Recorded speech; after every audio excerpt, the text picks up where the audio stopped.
Is there going to do an eggplant bet if Bungie's going to talk about the stolen art? Do it. Eggplant bet right now. Hi, everybody. How's it going? I'm Joe. In case you don't know me, I'm the game director here on Marathon. To my left here, or potentially on the right on your screen, depending on if it's mirrored, is Joe Cross, everybody's favorite Joe, our director on Marathon. Sitting across from me, who's not on camera, is Witz, gameplay director, and we're gonna spend some time talking about some stuff today. Our show is a little bit different today. We planned actually to show a lot more stuff, but for a lot of reasons we're about to get into, we decided not to show a bunch of this stuff. But we are going to be discussing a lot about what we learned through Alpha, some of the plans that we're going forward with. But before we get into that, Joe Cross has some sort of topic that he wants to talk to you all about. Yep. Thanks, Joe. And hey, everyone. I'm Joe Cross, franchise art director of Marathon. And wanted to take a minute to talk about some of the events from yesterday. It came to our attention, and sorry, I wrote this. I want to make sure I get this message right. It came to our attention that an artist who worked on Marathon in the early stages of pre-production took a number of graphic elements from a graphic designer without permission or acknowledgement and placed them on a decal sheet that was then checked in 2020. The decal sheet included icons and text elements. These elements ended up in our alpha build, and there's absolutely no excuse for this oversight, and we are working on and 100% committed to our review process to ensure instances like this don't happen again on Marathon or at Bungie. A few of the things that we've done over the last 24 hours and what we're doing to shore up the review process are as follows. We've reached out to Anti-Real, the artist in question, and followed up to ensure that we do right by this artist. We're auditing all of the previous work by the artist, the internal artist, including the environment decals already in the build, which is part of why we're delaying some of the content we're going to show today. And we're committed to removing anything that is questionably or inappropriately sourced. We're doing a very broad decal audit, and if we locate any other details or elements, we'll make sure that those are eliminated, recreated in-house for sure. Hundreds of artists have worked on this project for years, internally and externally, and we share many influences, including modernism, Swiss typography, 2000s style vector art, cyberpunk, and of course the original Marathon trilogy. Our style is a result of all of those inspirations. And it's also worth noting that none of our external partners who've worked on branding or any part of the visual design of our game were involved with this situation. And lastly, personally, I have a huge amount of respect and admiration for artists working independently, and producing, and making a living doing commercial or fine art. And we've worked with many of them. It's one of my favorite parts of the job is to make those connections and create content and collaborate. And so to that extent, I want to send my personal apology to Anti-Real, whose work was used in this case. And I know how unfair this feels, and we're doing everything we can to make this right with her. Her work is fantastic, and we clearly share mutual appreciation for a specific genre of graphic design, and it's very exciting, and I'm excited to have folded that into our style in general. So thanks for listening, and thanks for your patience. So absolutely, and thank you, Joe, for coming in and chatting with us about that. If you have any further questions about that, feel free to ask them as we go along. We're probably going to transition now and just talk a little bit about Alpha. And Alpha was a big milestone for us. There was a lot of stuff that went into it. It was always intended to be kind of like a smaller slice of the game. Wits, right?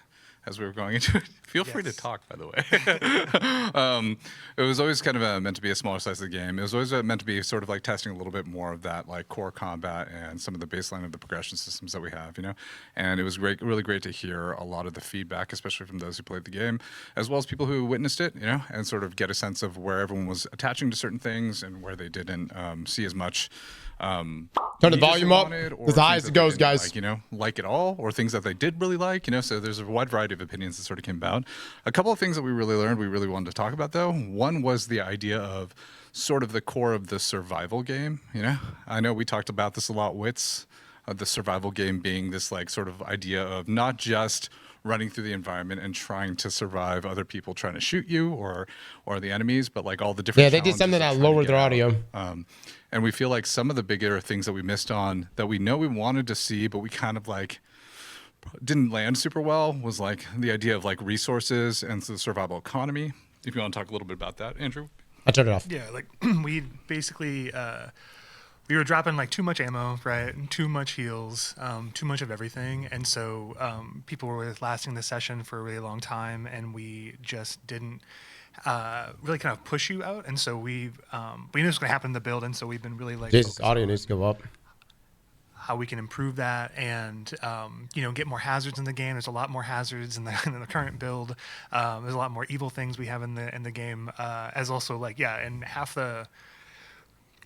the guns are in the build, and so the other half are not in the build. So you haven't even seen half of the weapons. I know that there was some folks that thinking that like I turned it up a little bit more. That was the full library. Tell me that's better. It's like half the guns in the game, and they were dropping too often too. Like we were dropping too many guns, too many long shots. I know long shots were a thing. Long shots were OP, yeah. We're focusing on that. Yeah, there was the core of it is ultimately we wanted more stories where there was about like using your resources wisely, and we didn't feel like we put people or like we didn't put players in a situation where they needed to use their resources wisely, and as a result there weren't enough stories where it was like, oh, I ran out of this thing and I had to figure it out, or I really needed this thing and I was searching around trying to find it, and so we want to build more of those stories moving forward, and so we've been doing a lot of internal iterations. I know even our most recent build we've stripped back a lot of those pieces, and we're seeing some kind of crazy stories come out of that. So so that's a big part of the survival economy. You talked a little bit about like survival challenges, like the idea of like, the environment being a little bit more hazardous to you, Or is there any stuff you want to share there, Andrew? Little bits? Yeah, we're working on we're working on a bunch of stuff. Working with Lars's team. Also, Lars is here. Lars, if you want to talk about it too. Yeah, feel free so to. Lars, you should talk about all the fun things and all the ways that we're. How are you trying to kill players, Lars?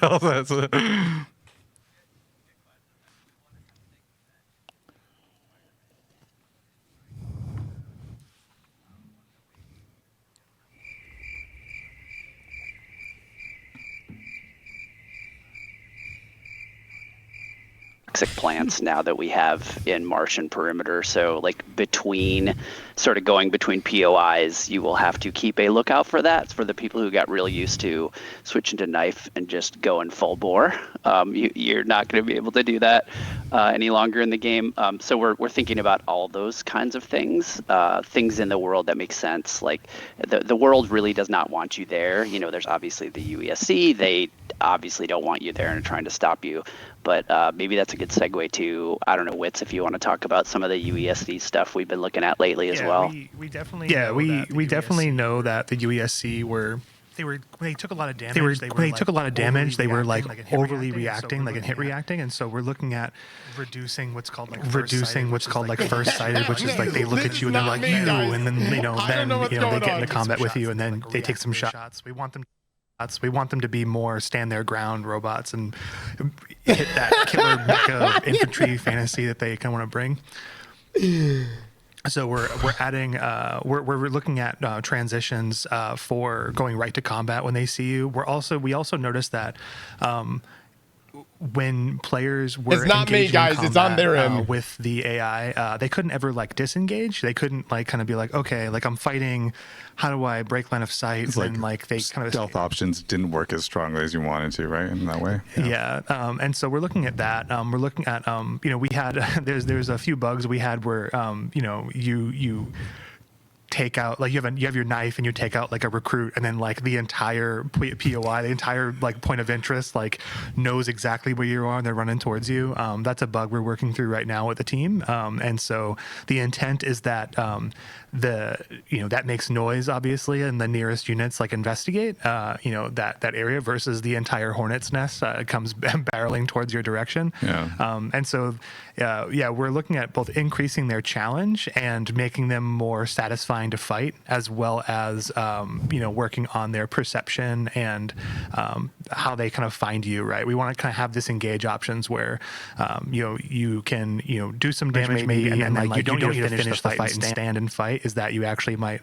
they see you, and there's a moment in time where you can actually like break and kind of get a chance to get away. Yeah. But we still want them to be threatening versus like you can just run around them, right? They need to really push back. The sweet spot you're kind of looking for is ultimately that you have more options for how you like divide and conquer and tackle them depending on how you play. But if they do get an advantage on you, each individual unit feels a little bit more threatening to you, right?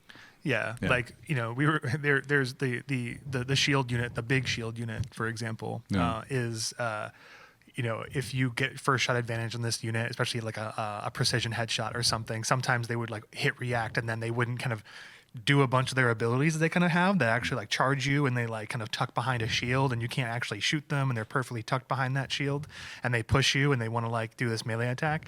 We were noticing that they were getting taken out before they can kind of do that, and so we're looking at looking at their vitality in ways where they don't feel like they're bullet sponges, but that we really require you to play this like marksman game, but also that they challenge you to kind of have different ways for you to resolve the fight with them. So the team's really kind of digging into kind of like different ways we can kind of get into that and resolve that in a way that feels even more satisfying, but also still make it so that there is those disengage moments where like, I'm going to tackle this fight with this unit, but I'm going to do this thing. Like there's this hit react they have, they kind of like power down for a second, they kind of wake up. It's like this big hit react if you do a lot of precision damage.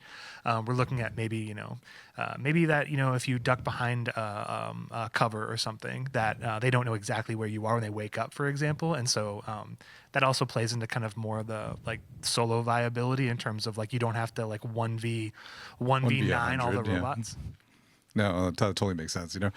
I know another topic that sort of came up when it came to survival game was also the pacing of like sort of every given session, right? Like I know we talked about it internally. It's like there tends to be like a front-loaded tension inside of our runs where a lot of tension happens in the beginning. There's a lot of brawling, and then it sort of like begins to quiet out as you're sort of playing through the rest of the session. And we wanted to make sure we shake that up a little bit. I know we've talked a little bit about how event pacing folds into that. Lars, I think you and your team have talked a little bit about it, right? What are your thoughts? Yeah, no, that was really good. We actually got a lot of good data from the alpha about how event pacing was working, but also just sort of being able to, like, we got lots of good feedback about some of the events and how difficult or not difficult they were, how frequently they appeared or not frequently. And so we're looking at all that data, and we also understand, I think you said a really important thing, which is we also realized that as the session went on, the tension started to drop. Like if you were going after and you had run into a bunch of players, you never know quite exactly how many players are left in the session. But after a certain amount of time, you can guarantee that the PvP population at least is dwindling a bit. And so our challenge that we're looking at right now is how do we increase the world danger over time?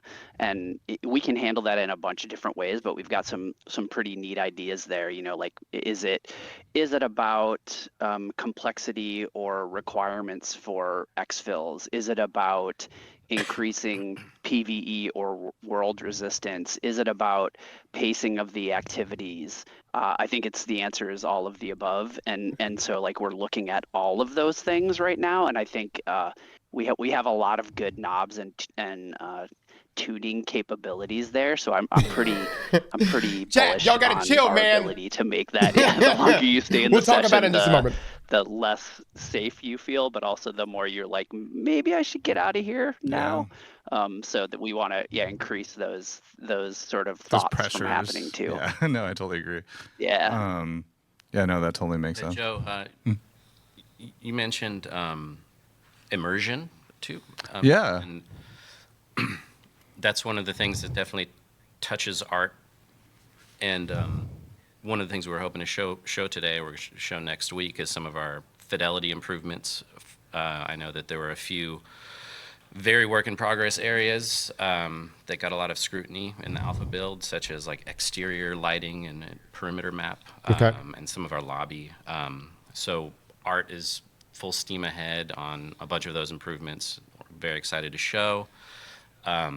then the other side of immersion is kind of the runner stories that we want to tell, and the kind of fictional fantasy. And to that extent, we're working closely with creative direction and the whole team to sort of really dial in some of that fantasy.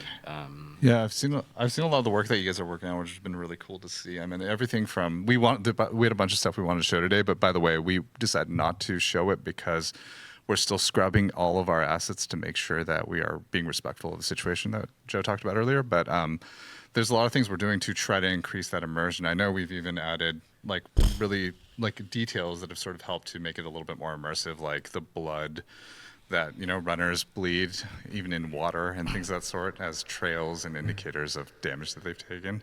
I've also seen us like sort of putting more entropy into the world, where we see a little bit where the idea of the abandoned colony comes a little bit more to life on places like Mars. Yeah. Ah, man. Yeah, some of that stuff planned, some of that stuff definitely sort of heightened by the reaction, which I think Stop. I love. It seemed to go over really well, and sort of making sure that we're sort of following that fantasy, tuning those knobs to whatever extent we can, and just material response, occlusion, lighting, fidelity. That does so much in terms of immersion. Yeah. From a technical sort of base experience point of view. Even some of the foliage iterations. Yeah, some of that. So they're saying that they're boosting the exteriors, which is what felt unrendered in the alpha. If y'all remember, exciting stuff happening under the hood. Team is doing amazing work. Hopefully, we can show it soon next time. Yeah. And also the sort of whole lobby infill experience. We're all excited about delivering that whole sort of comprehensive fictional fantasy of being a badass cyber mercenary, heading down to do dangerous work. Yeah, a lot of the UI that we went in with was definitely in a temporary state too, and so for us, sort of finding a good way to make that a cohesive experience has been a lot of the effort that we've been on top of recently, right? We've always, paying off the cyborg fantasy has always been our a goal and a sort of carrot on a stick for us. And that's sort of the fun part, and that's the stuff that really ramps up towards the end. And there's sort of like two parts to that, right? There's like the cyborgy part, right? Which is like, oh, I'm this robotic entity. And then there's also the part where it's like, you are this mercenary. So you're kind of doing like the thing, which is like, how do I describe it? It's like, you're not like necessarily a good guy. You're not necessarily a bad guy. You're kind of going against the status quo in some degree, right? And so feeling that out a little bit more in terms of the experience, right? Yeah. The runner fantasy has always been a blue-collar fantasy, for the most part. Like, you're doing a job. This is dirty work, and you're, taking contracts from sort of nefarious or I'm gonna pump the volume up, guys. But so communicating that visual fantasy is very exciting. That's awesome. There's so we've been putting a lot of work into especially sort of doing some iterations on the visual updates, and also thinking about how we reinforce that fantasy as we're going forward. Another area we've been talking a lot about is crew play, and sort of thinking about the variety of different ways that players play the game. We definitely had people playing, a lot of people playing in solo matchmaking. We had a decent amount of people who played in solo unmatched made, so just basically running around in the world in solo. We had a chunk of people who played in trios, across the different board. And we definitely found that through the feedback and also through a lot of the experiences that were relayed to us inside of the alpha, that the crew match-made experience just wasn't that great, And so we're looking at a lot of ways to potentially solve that on our side. Some of it is thinking about how each individual can contribute. I know we've been talking a little bit, Andrew, about like the 1vx situation, if you want to talk a little bit about that. It's like how viable you feel like you can turn around a battle and stuff like that.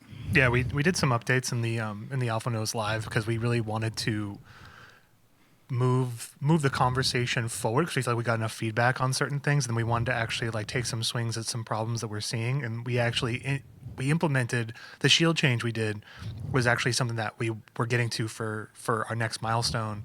That was in our next our current milestone, I guess, because it's an older build, right? Yeah. But it was in our current milestone. We ported it over ASAP, and so really appreciate Runner Team and everybody kind of getting that change in.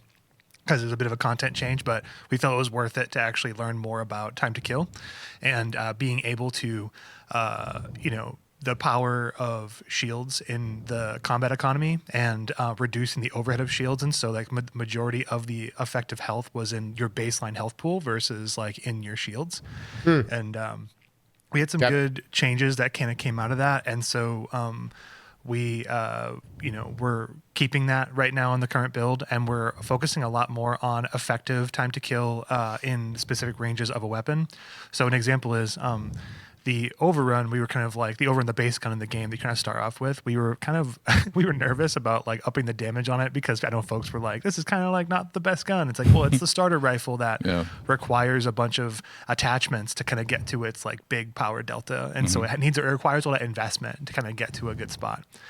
We were kind of nervous about like just upping the damage onto it wholesale, and so what we're doing is doing a it's called like a skill floor, skill ceiling audit, which is like how skillful do you to be to have like the gun in its base, like what we call like gray or standard state, which is no attachments. And then what is it like, what is the skill demand at the floor, at the base, effectiveness? What are we asking for players? Like how much aim skill do you need? And then like where are the major flaws in the gun so that like when you're putting attachments in, you're build crafting, but also like removing as many flaws as you want in terms of like what you have a hard time controlling about the weapon.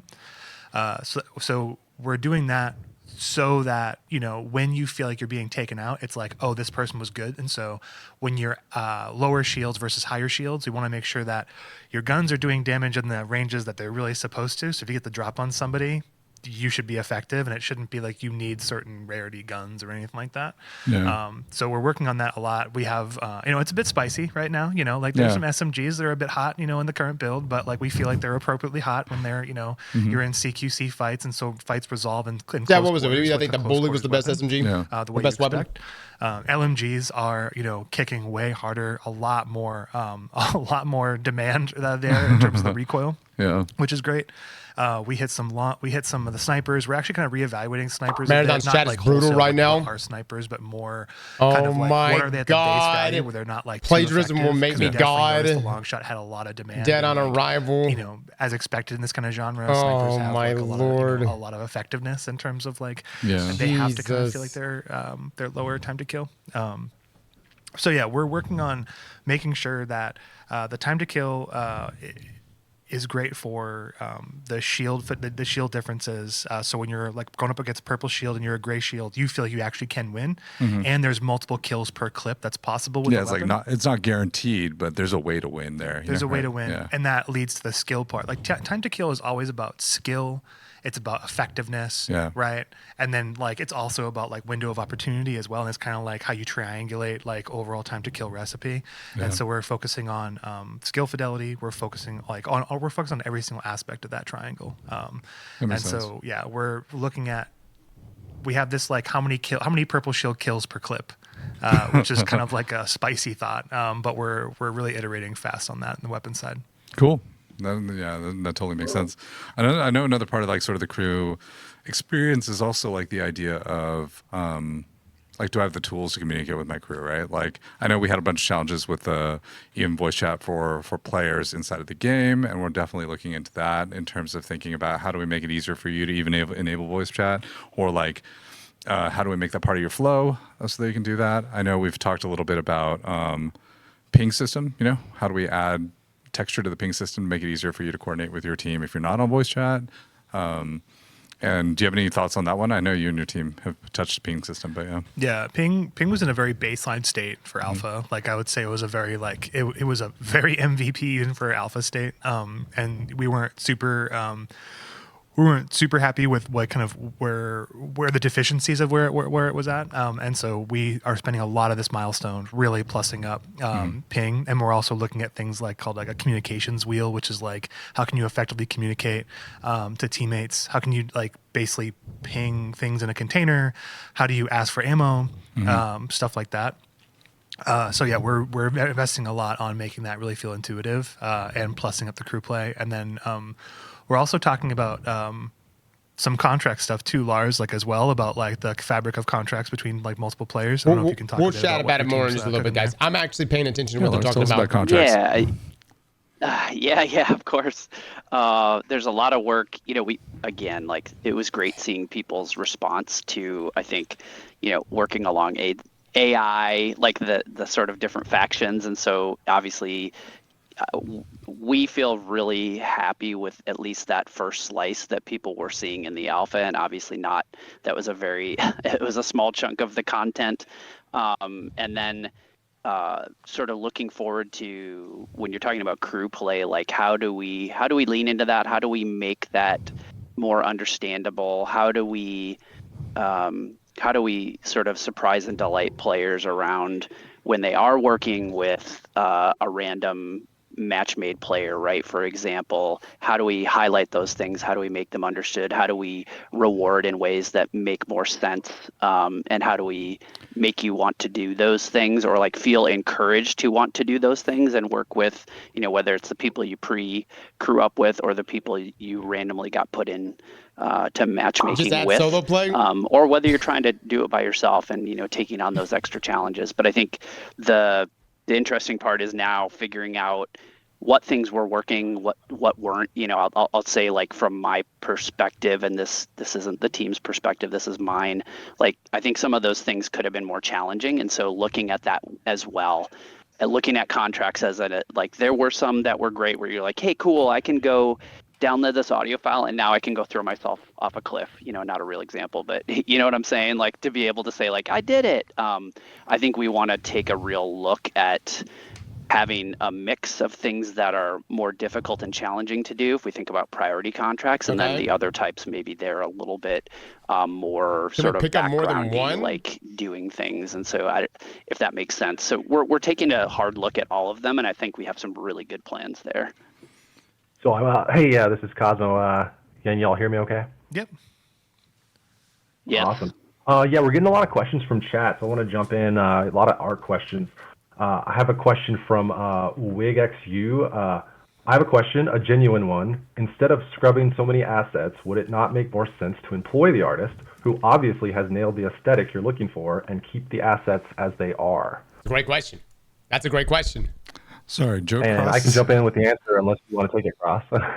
I know Cross. That's a great question. You got kicked out of the Discord for some reason. Like, I'm starting his machine, so that we might have a technical issue right now. Do you want to? They're basically asking, wouldn't it be easier just to hire someone to remake the assets as opposed to? Sorry, do you want to repeat the question? Apologies. Yeah, go for it. Can you repeat it? Yeah. Just so I can relay it to Cross, because Cross can't hear you right now. But instead of scrubbing so many assets, would it not make more sense to employ the artist, who obviously has nailed the aesthetic? So the question was, instead of scrubbing all the assets, wouldn't it be easier to employ the artist who made all the assets? Yeah, I mean, and for what it's worth, we're confident the majority of the assets in that capacity are original, created internally by our internal artists. We would love to work with Anti-Real if that's an opportunity that presents itself. I mean, that's part of what we sort of reached out to communicate. It's at this point, it's a very small sort of set of assets. The decals themselves are the kind of they're details that are sort of placed on the sides of buildings or crates or something like that. So we absolutely do need to replace them, and we would rule in sort of any sort of way of doing that, including contracting, collaborating, or working with the artist, for sure. Yeah, and additionally, I think it's a great question. Just to sort of add on to that, additionally, when we run into situations like this, we also feel like something slipped through our net, and so we have to go back and look at everything just to make sure that nothing else slipped through our net, if that makes sense, because it caught us by surprise, and we want to just make sure that we're doing the right diligence to ensure it doesn't happen again. So either way, we're going to scrub all the assets just because we want to make sure that we didn't miss something else. But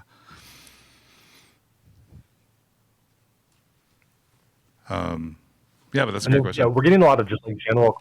We're getting a lot of general questions in the chat, Cross, about like the overall aesthetic. Do you want to like speak to that and like kind of like where you're getting like the influence, where you're like making the art? You have to relay this question again, Joe. So there's a lot of questions just about where your inspiration for a lot of this art style and sort of like where that comes from. Yeah. And how you think of the art style. Yeah, I mean. It comes from, a lot of sources, a lot of genres. I talked about it a little bit online, probably a couple years ago. Graphic design is obviously a massive part of our game, and typography in general. That's one of the things I sort of am the most proud of in a lot of ways, is sort of the idea of elevating typography and graphic design to sort of the forefront in a game or in an industry that typically doesn't, I think is sort of safe to say. So in terms of that, the influences range from there's even some DNA shared, I think, with Destiny, with sort of Swiss modernism and that whole that whole genre of sans serif typography, all the way up through 2000s, early 90s, which is where I mentioned before. I think there is a lot of overlap there in terms of inspiration with anti-real. The designers are public, vector art, that kind of thing. Just an example of sort of an exciting part of graphic design history that feels connected to, sort of naturally connected to games. The studio that sort of drove a lot of that worked very famously on a game called Wipeout, in a very early PlayStation game, which is a big influence for us. And then all the way up to sort of current trends, which may or may not be definable genres.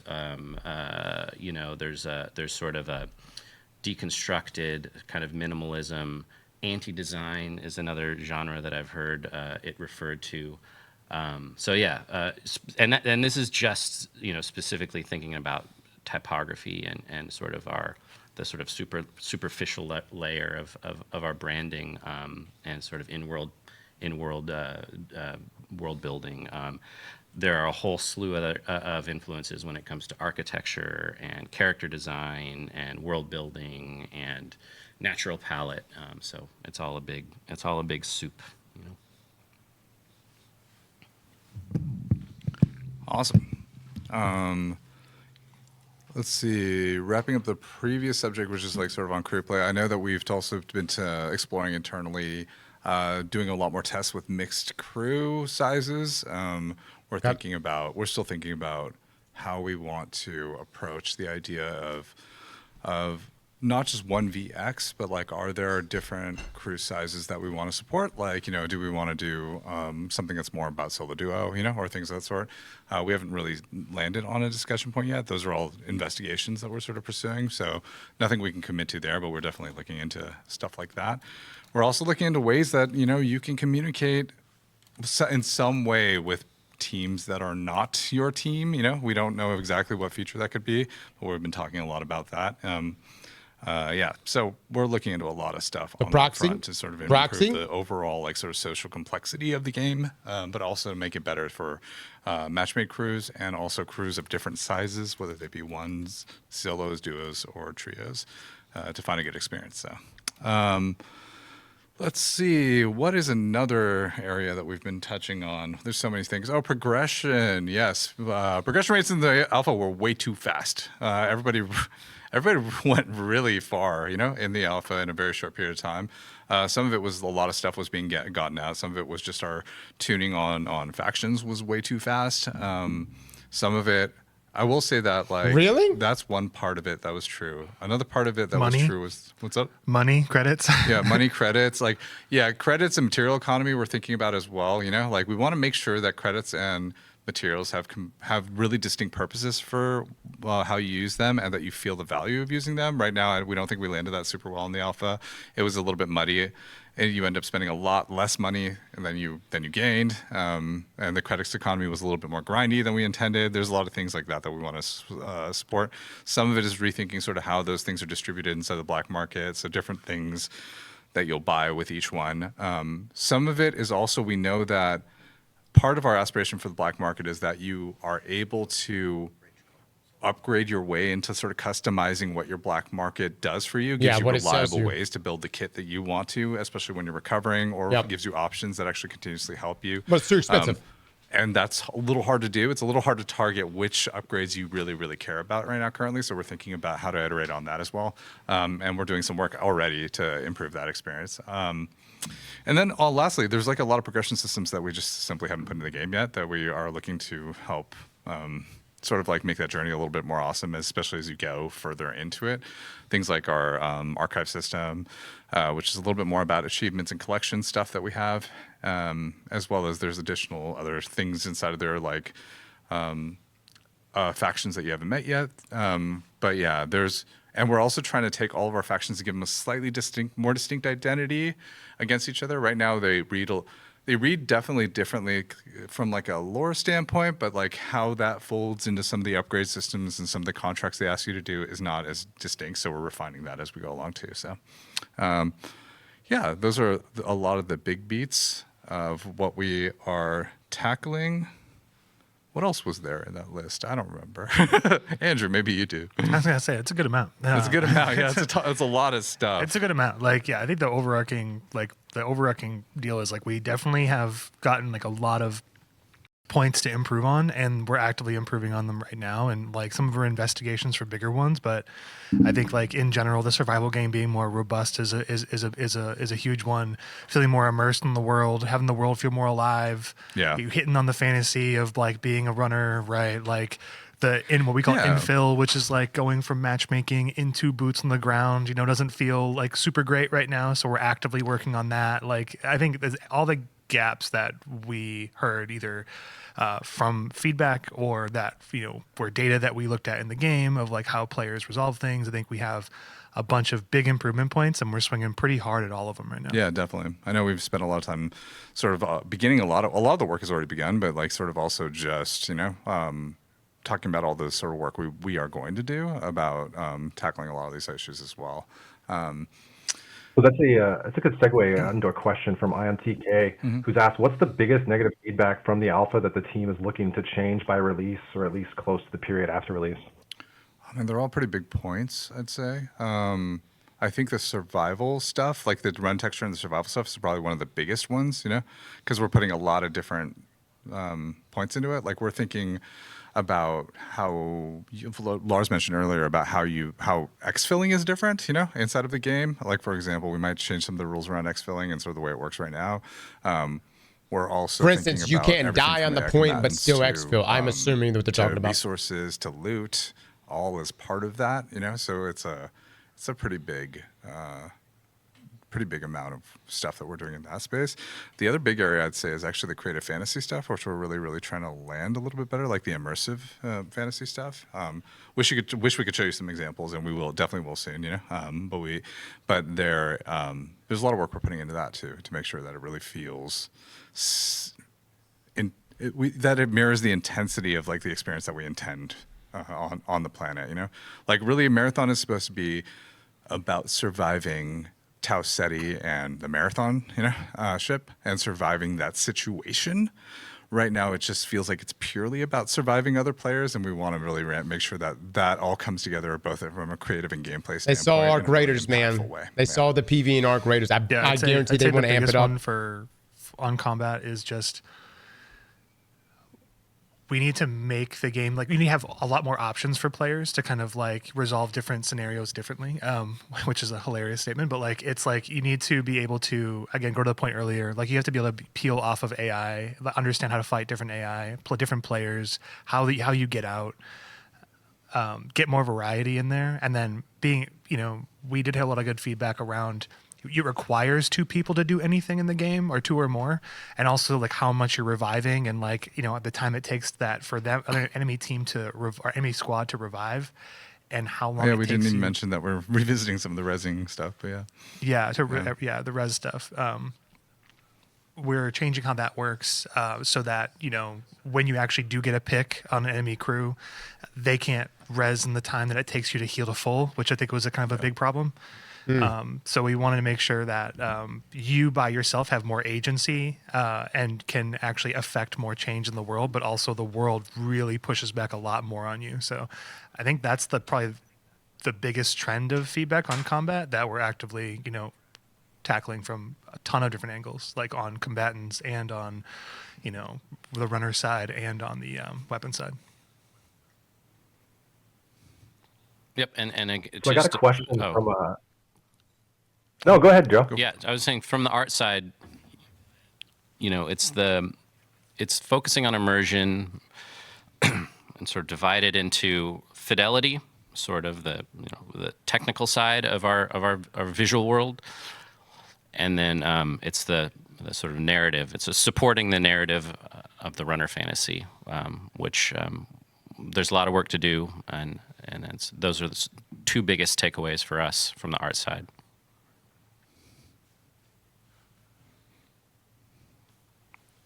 There's another question, Cosmo, you said? Yeah, so I got a question from Curiosity. It says, going forward, will we see more ways to customize and visualize, represent ourselves as players within the runner? This being one of my main questions for both gameplay and immersion.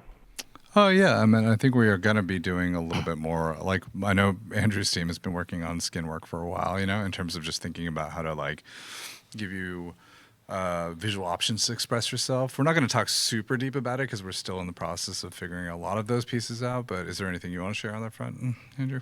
Yeah, we were looking at different, ways for their, the runners to be customized, both gameplay-wise and also in terms of their visual sets.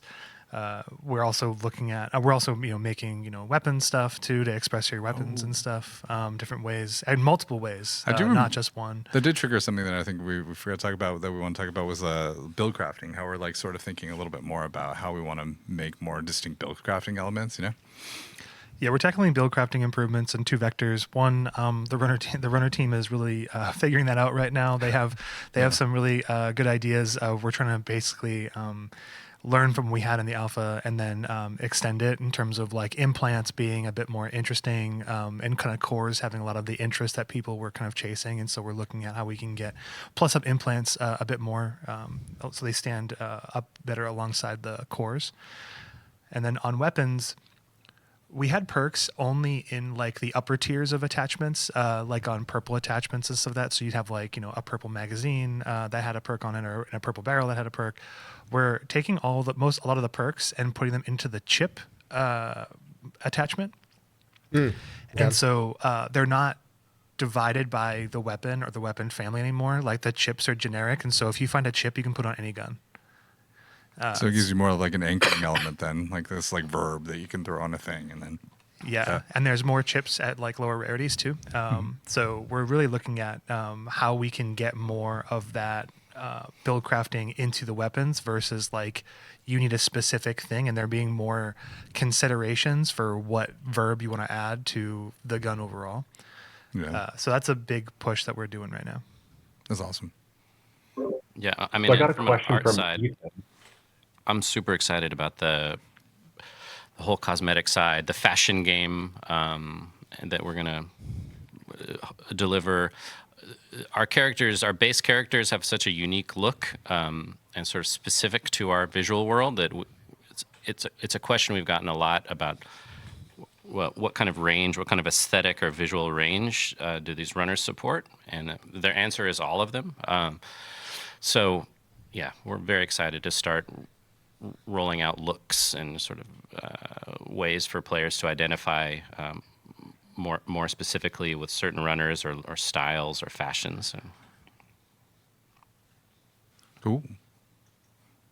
Cosmo? So I got a question from Ethan. We're getting scans. Has the team reconsidered scans. its stance on proximity chat or exploring other ways to encourage more emergent social interactions between rival players and squads? Yeah, I think that's one of the areas that we're still brainstorming around, is how do you use Signal to other people? The classic friendly, why is there brainstorming? Just add what's it. our version of that, It or is there a way that it's you can not use those overly things in interesting complicated. ways between groups right now? We don't have a solution to it just yet, but we are talking through it right now. Yeah. I just feel like this would save so much. There's no real development necessary for this. Just add All right, it. I got a question from Agent. Says, would love to hear about the materials for each faction. I feel like there's way too many faction materials and it's insanely overwhelming. The materials for each faction. Oh, you mean for the upgrades, to purchase the upgrades and stuff like that? Right. I think right now we're talking about the materials economy a little bit. You know how it all aligns I don't think it's to that different bad. things. I didn't think There's the a couple material. things that I think we've learned. You got from to get a Alpha. lot One of is them, that, yeah. we want more materials that are kind of like a little bit more memorable and evocative, like we said. You know, we like things like tick milk inside of there because it just kind of has this like interesting, evocative, like kind of like, but you kind of question what it's about. So the creative theming of some of the materials we're taking a second pass at, but the other part of it is there is a lot of materials and they're all like sort of value graded, like in terms of thinking about like greens, blues, and purples and stuff like that.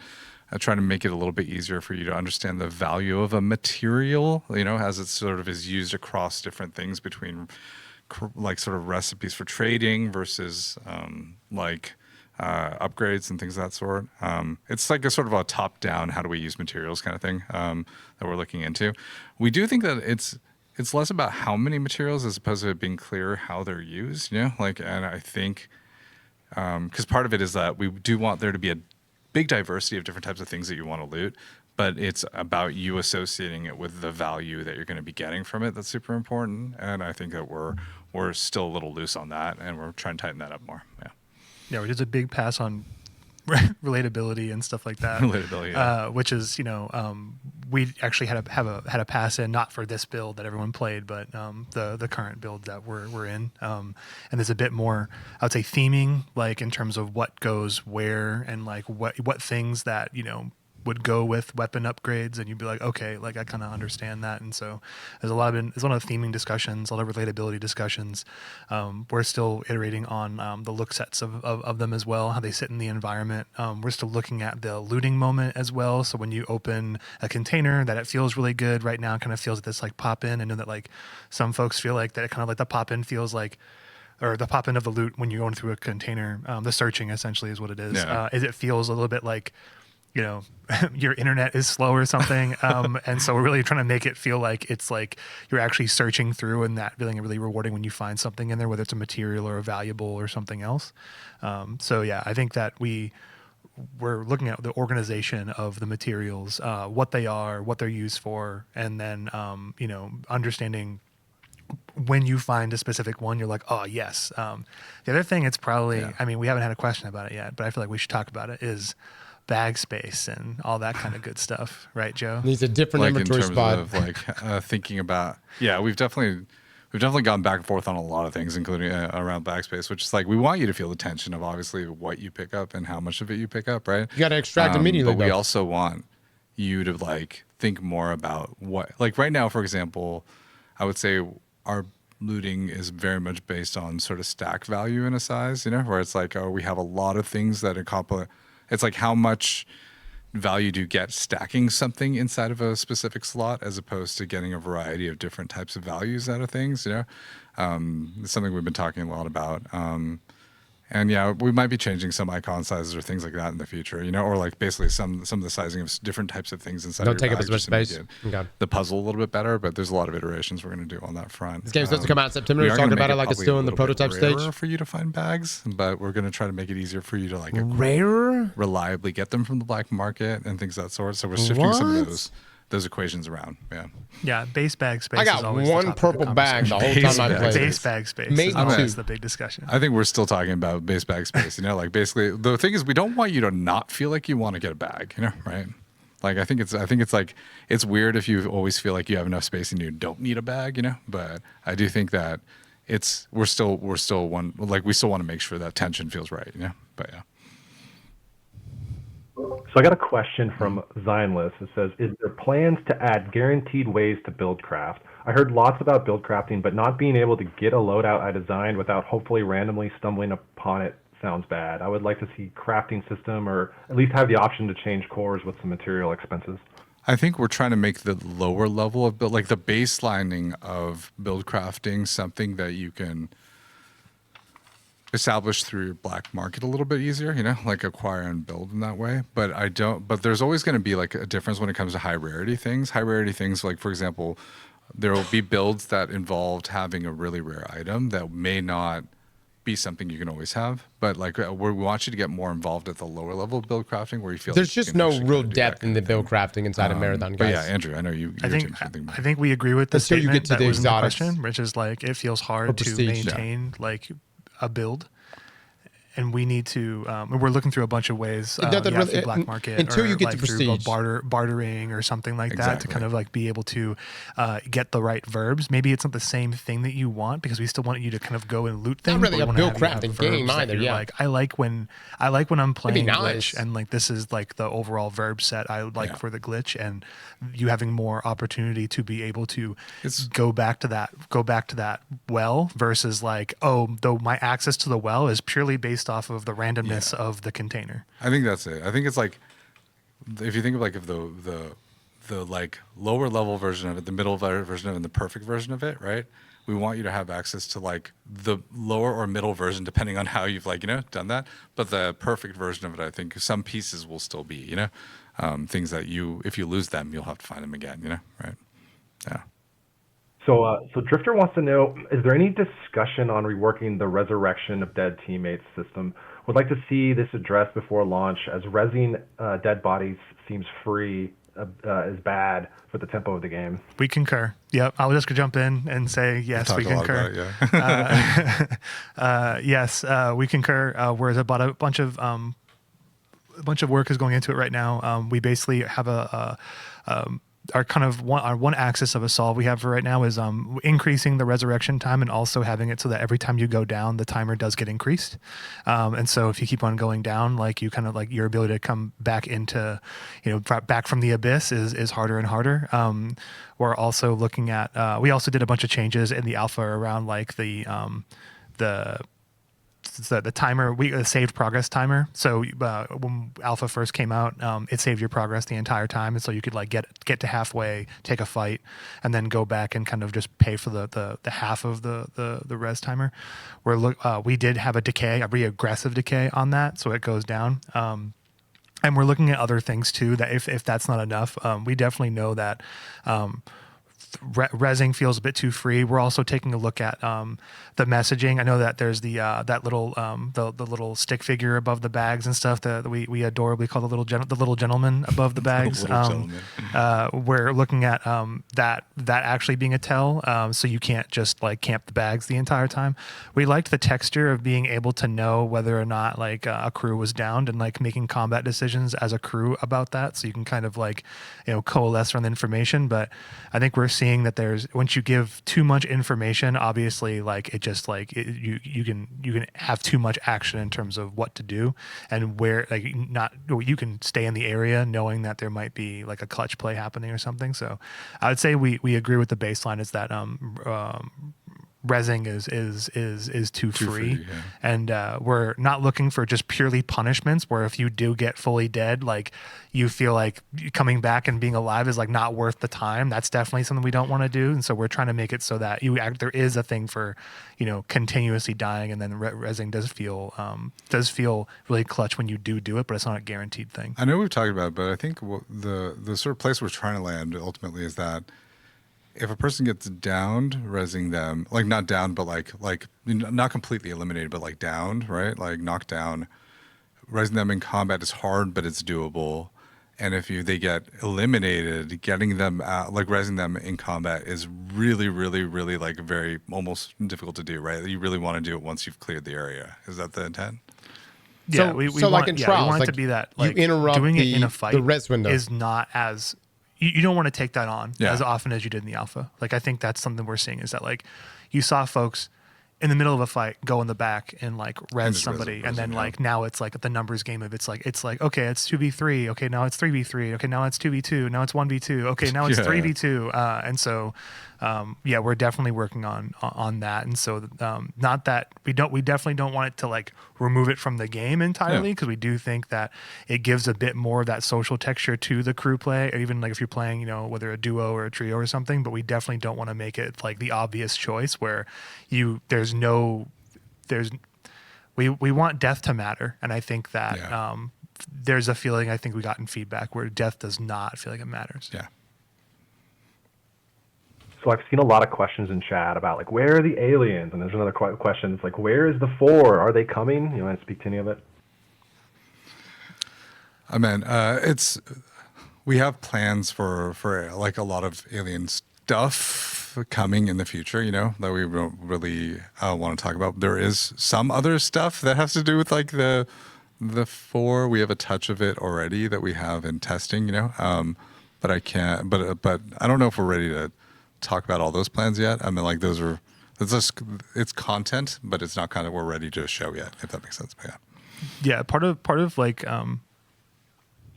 part of the baseline of Marathon right now is the table stakes of the universe, right? Yeah. And then we're trying to build, but not like build in like a forever way, but like build aggressively towards the the alien friction that I think everyone's kind of like leaning at and kind of like and heading towards and like in their wants. But we're trying to get there in a way where we get the table stakes and then we go from there. Even some of our weapons, I know that there was some folks that were just like, where's the 4 rifle, right? Where's the giant pink 4 rifle from the first Marathon game? And we're setting the baseline, but that doesn't mean that we're not invested there or anything. Yeah. It just means that this is the baseline of where we're going to get to. We're definitely conscious of starting from a place that we can grow and get crazier from here. And if you start at full volume, there's kind of no place to go. You're going to get to the ceiling and you crush up against the ceiling pretty fast. But that doesn't mean we're not invested in those areas. I think we're pretty heavily invested. Yeah, I mean, like talking ultimately, about it. we're at the start of a journey that we hope Marathon is taking towards. Telling God, a dog it, guys. much bigger story. But you want to start at a place that makes sense. Yeah, there was a really great conversation yesterday about something in this vein, and the excitement was very high in the room about it. So Yeah. If you like aliens and mystery, I think we're actively having good conversations about that.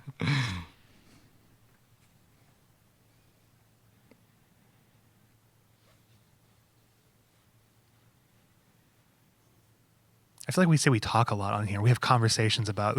There's things we're building. I guess Yeah, there are things we're building. There's things we talk about with the goal of building, and then things we talk about knowing we will be building them even further in the future, and all those things are true. Yeah. Oh man. It's like what do we do? All right, got time for one more question. Are there any plans to expand the verticality of the early game maps by increasing their depth That's and a good complexity? question. For example, by adding more underground locations that could be unlocked through collective community progress or completing some kind of raid-like mechanics? We've talked about how we use we're probably going to be shifting around how we use some of the existing spaces, to be fair, like in terms of thinking about how we're going to add more complexity in ways that we approach those maps, right, Lars? Like in terms of thinking about it, but like I know we've talked about how as like a live game, we want to continuously sort of like add to these maps and think about them in the future. But yeah, Lars, I know you guys have talked about it. Yeah, I think that's a good way to think about it, where you were just talking about the alien stuff and how we start at the baseline. I think the maps, we think about it in the same way. And obviously, there were some nooks and crannies in the maps that were in the alpha, and it obviously wasn't all of the content we plan to have when the game comes out. And so, but yeah, we see it as, again, creating like this really satisfying baseline and then looking for room to grow and how we increase that complexity over time. And I have heard the word baseline said 20 times a day. Maybe 100. Maps that we're working on right now take that into account even more so than Perimeter and Marsh. Even though baseline does not sound good for us, guys. It sounds like bare minimum. That's what baseline means to us. Which saw things like the underground sort of gold locked room that was underneath AI Plank, or the sort of twisty and turny tunnels that are underneath bio research. And so again, I think it's like starting at the baseline and then figuring out the right things to add and thinking about that approach from first principles going forward too. All right, Joe, do you want to close us out with anything? Yeah, once again, I want to appreciate everybody for like sort of not just joining us here, but also whoever participated in the alpha or whoever was part of watching it or just even part of the discourse. We really appreciate it. You know, we're really like excited that a lot of people are interested in sort of seeing where we evolve this game and sort of how we're continuing to iterate on it and make it better. So thank you all for the feedback. Thank you all for the questions. Thank you all for the sort of you know, support and for sharing your feedback and opinions with us. It's all super valuable, and we've been listening. We're like constantly talking about how to tackle it. We're doing a lot of things already to tackle it. We're sorry we couldn't show anything this week. Unexpected conditions came up, but next time we want to be showing you a little bit more about what we're working on, and hopefully that'll be exciting to see. But yeah, thank you all very much. Look forward to talking to you again soon. Yeah. All right, guys. That is, man. All right. So that was the stream. They did open up immediately talking about the plagiarism. And I thought the question that was asked from chat about why can't they just hire the artist was a great question. Why can't they? You know what I mean? Whatever the case, it seems like they weren't able to show. I'm sure they had some stuff they wanted to show us today, but how terrible would it have been to be like, yo, here's all this stuff we've been cooking. And then Anti-Real's like, that's my shit.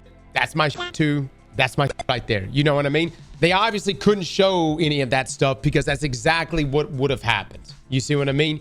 I guarantee there was stuff in the images that they were going to show today, or even potentially. But look, deeper than that, deeper than just the plagiarism and the art and all that stuff. First up, Bungie, you guys are a $1 billion corporation. I mean, y'all got stacks of fucking cash. For the love of God, can we get Joe a fucking mic filter? Get him a pop filter. My man breathing in the mic. Do somebody. And for the other, can we get a second fucking video camera in this bitch? Look. Andrew and Lars is talking. Can we not have a camera on them or something? You know what I mean? Not that I don't want to look at both Joes. That's fine. But Jesus Christ, you know what I mean? Like Andrew's talking like off camera here. Dude, I know there's production shit up there. Fucking turn the camera. I don't care if you gotta fucking just have someone manually turning that shit so that we can get kind of FaceTime with everybody. So that was production. And then on top of that, the audio starting off. Jesus, dude, it's okay. Devs, you don't have to come in here and just immediately be just on fire talking shit. Like you can have a moment there where you're like, mic check. Hey, 3, 2, 1. But are we good? Are we on the money right now? You guys hear us right now? All right. So the low quality there is it needs to be addressed, and the echoing and all that stuff. And I know what's happening because you got some people calling in on the Discord. There was a moment there too where like Joe was having to talk to other Joe and tell him the question because other Joe got kicked from the Discord. Oh my God. I just like, Jesus, man.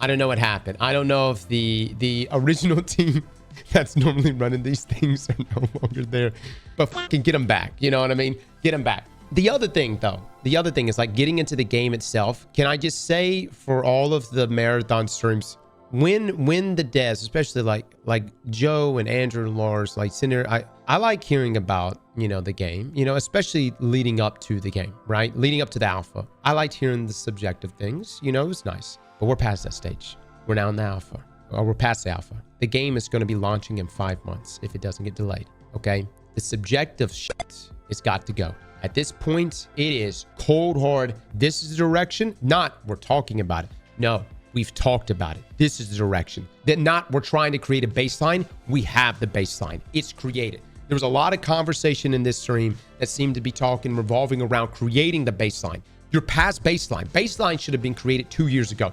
Baseline shouldn't even be, at this point, it's just expanding upon this because you've got the game coming out in September. The baseline. The other side of things is like, everything just seems to be like, there was one statement from Andrew was like, asked about the question of aliens. That's a great question. Understand that question is being asked from probably someone who is a diehard Marathon fan. They want to know, hey, where's some of the OG weapons from Marathon? Are they not going to be present here? Hey, where are some of the factions and aliens and whatever else that was in the original Marathon trilogy? Are they going to be present in some way here? That's an easy layup. Just say yes and make it fucking happen. But what we got from that was something along the lines of, what did he say? Andrew said, we're not trying to build something forever, but we're trying to build something aggressively. What does that mean? What does that mean? We're not trying to build something forever. We're trying to build something aggressively. All I'm getting from this is we're trying to build a game within a certain budget. And a lot is being asked for right now. And we have to remain within this small budget. And I'm just saying, wordplay is not going to sell this shit. Not when you have games like Arc Raiders out there that's going to be launching this year as well. It ain't going to work. Not when you already have established extraction shooters out there. It ain't going to work. You got to really, I mean, in this case, I would be fucking opening up everything. Be like, look, you got aliens. Got aliens. Look at these. These are our maps. This is all the shit we're working on. We know they have multiple maps. But man, right now, it's just a lot of wordplay and talking. At this point, dude, it just sounds like they keep returning back here and saying, we're trying to build a baseline. When we are way past that. Marketing jargon is not going to pull this off. You know what I mean? The player base is smart. Me, they solved a super complex ARG. A lot of them are Destiny players. They're not dumb players. You're not going to just be able to dance around things. They want tangible. What is the direction you're going with some of these aspects? All right. So you're some people said that the some of the materials is kind of a pain point. Here's the thing. There's like things to talk about. It's like you can't use sandbox talk as the main talking point, because at the end of the day, sandbox talk is boring. You want to beat your meat to a 1.2 time to kill value or 0.8. Who the fuck cares? No one really gives a shit. So, okay, great. You have the opportunity that when you jump someone and they have a purple shield, if you get the jump on them, you'll kill them. Cool. All right. Now let's talk about the things that are really going to sell this fucking game. You know what I mean? Let's talk about the thing. Let's talk about the things that are really going to sell this fucking game. You want to talk about potential raid mechanics that we've been told about? All right. Where's these raid mechanics in the map? Where's the depth? You want to talk about build crafting? Don't talk about, you're talking about bringing up early build crafting options. I want to just know at the top end, what is the craziest build crafting things? I've seen prestige items. Some of them are okay. But I mean, like at the other side of things, it's like Marathon doesn't have that much depth to begin with. It doesn't have that much depth to begin with. What's the depth here? Yeah, I didn't agree with some of the philosophical things, like we're gonna make bags more rare. Me, no. You know what I'm saying? If anything, I would actually remove faction resources. In my opinion, should be in an inventory slot of their own. I also don't like the fact that we still don't have a lockbox. Why is it that Marathon, have they said anything about that, guys? A lockbox where you can put certain items in your lockbox. You can't save everything. But why can't we have a lockbox that saves 1 or 2 items? Look, these are something that are common in other extraction shooters. Why is this not here? And then the whole, like, we're brainstorming ideas on how to incorporate an ability for you to talk to other players. Dude, just proxy chat. This is not a complicated thing. There's no brainstorming required. Just fucking make it happen. This is not a complicated thing. Make it happen. And if you don't, your competitors will. And this is coming, like, at the end of the day, I'm just here. I just play video games. You know what I mean? Who am I? But just copy what Arc Raiders is doing at this point. You know what I mean? Like, straight up, just be like, these fuckers, they got some pretty interesting PvE. They got proxy chat. They got a lockbox. They got some of these other features. Their crafting system. I'm just gonna copy that shit.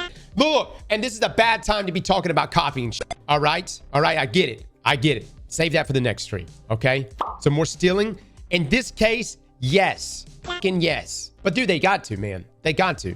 But this is my concern. We're gonna roll around. September is gonna be here. We're still gonna be talking about talking. That's my concern. We're gonna be talking about talking once September gets here, and then we're in a situation where, all right, now and look, that whole like GDC pitch from Bungie years ago, where they were like, it's better to what was the statement? We want to build. Think of live games as a train. All right, think of live games as a train, and we're building the train together. Listen, brother, that sounds good to a bunch of maybe investors. You know what I mean? That shit is ass. It is not going to work. It's 2025. We saw it with Concord last year. You cannot take that same philosophy. You can't do it. The whole beware of over delivery. Stop. You can't fucking do it. If you go into this release with that philosophy, it will fucking die. It will fucking die. Dude, it cannot happen, man. And look, I'm not trying to be a doomer here, but you can't say, look, even the people that are on the copium train, man,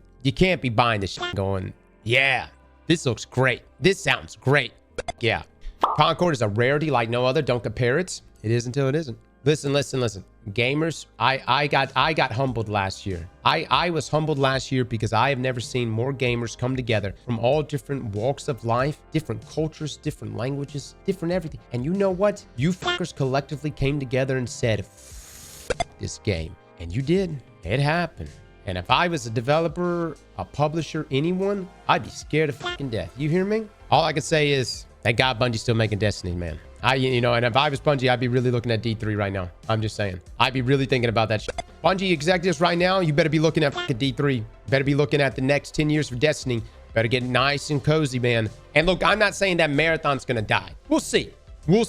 But I will say there are definitive things that they need to just roll out with, and I think they just need to roll out with everything. This you cannot just kind of just pussyfoot your way all the way up to September here and give us a baseline experience. It ain't gonna do it, man. All right? We can fault Destiny for a lot of shit. Let's just admit this about D1. At least it was bold, right? D2 Vanilla could have been better. D2 Vanilla definitely could have been better. But at least Destiny was being bold. It was being bold. It tried to give us something we've never gotten before. Most notably, raids, dungeons, exotic missions, all that jazz, PV and PvP, and a fucking huge ass loot train. Marathon, to me, it just doesn't seem like it's trying to be bold.